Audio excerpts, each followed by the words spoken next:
نبی پاک صلی اللہ علیہ وسلم پہاڑ پہ بیٹھ کے پڑھتے تھے رات کو، تو وہاں نا ابو سفیان بھی آ گئے سنتے سنتے، کیونکہ انہوں نے پابندی لگائی ہوئی تھی کہ کوئی بھی بندہ وہاں نہ جائے، سوشل بائیکاٹ معاذ اللہ کیا ہوا تھا، کوئی نہ ادھر جائے، تو سنتے سنتے ابو سفیان آ گئے۔ کہتے ہیں حضور قرآن پاک پڑھ رہے تھے تو مجھے لطف بڑا آیا سننے کا، تو وہاں ایک قریب جھاڑی تھی، تو ابو سفیان جھاڑی میں بیٹھ گئے۔ ساری رات نبی پاک نے قرآن پاک پڑھا اور ساری رات انہوں نے سنا۔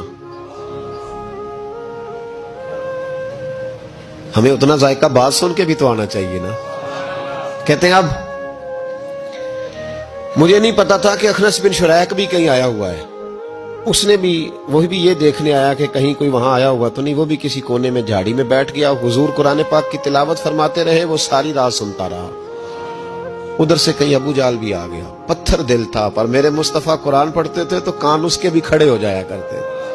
ساری رات تلاوت سنتے رہے، تینوں پکے کافر جھاڑیوں میں بیٹھ کر تلاوت سنتے رہے۔ صبح جب جانے لگے تو ملاقات ہو گئی۔ تو کدھر آیا تھا؟ اس نے کہا پہلے تو بتا، تو کدھر آیا تھا؟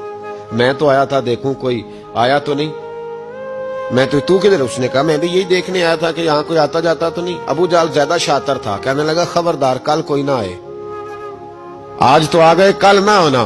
اللہ اکبر۔ لیکن جہاں دل لگا ہوتا ہے نا وہاں دل کھینچا چلا جاتا ہے، دل جہاں لگ جاتا ہے نا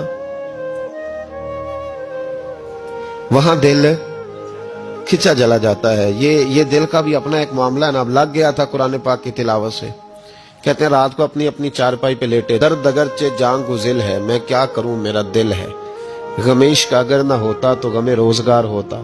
اور وہ مزہ آتش نے کہا تھا، وہ مزہ دیا ہے تڑپ نے کہ میری آرزو ہے یا رب میرے دونوں پہلوؤں میں دل بے قرار ہوتا۔ کہتے ہیں کہ اگلی شام پھر آئی، وہی کیفیت، وہی انداز، وہی شوق۔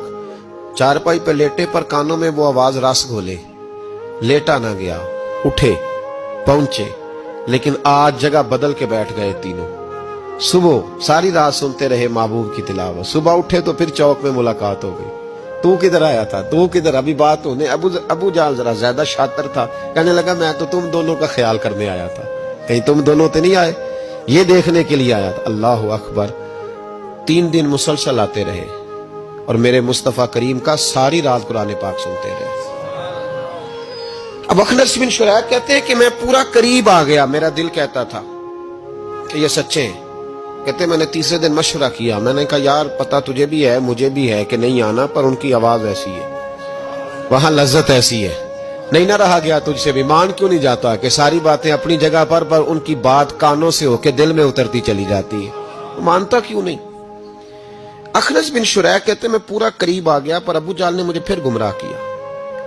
کہنے لگا یار یہیں رہے ہیں، بچپن بھی یہیں گزارا ہے، معاذ اللہ 2 ہاتھ ہیں 2 آنکھیں ہیں، سارا کچھ وہی ہے، کان پٹیاں سفید ہوئی ہیں، تو کہتے میں اللہ کا نبی ہوں معاذ اللہ۔ اس نے وسوسہ اندوزی کی، تو کہتے میں پھر بیک ہو گیا۔ آپ کیوں نہیں اس شخص کو جانتے جو وسوسہ اندوزی کرتا ہے؟ آپ اس جگہ کیسے چلے گئے جہاں وسوسہ اندوزی ہوتی ہے؟ یاد رکھیں اس جگہ جائیں جہاں جانے سے دل صاف ہوتا ہے، جہاں جانے سے دل کا زنگ اترتا ہے، آپ کے وسوسے دور ہوں گے۔ وہاں جائیں جہاں ایمان کی، یقین کی، تیقن کی دولت بڑھتی ہے۔ کیوں وہاں جاتے ہو جو بیک کر دیتا ہے؟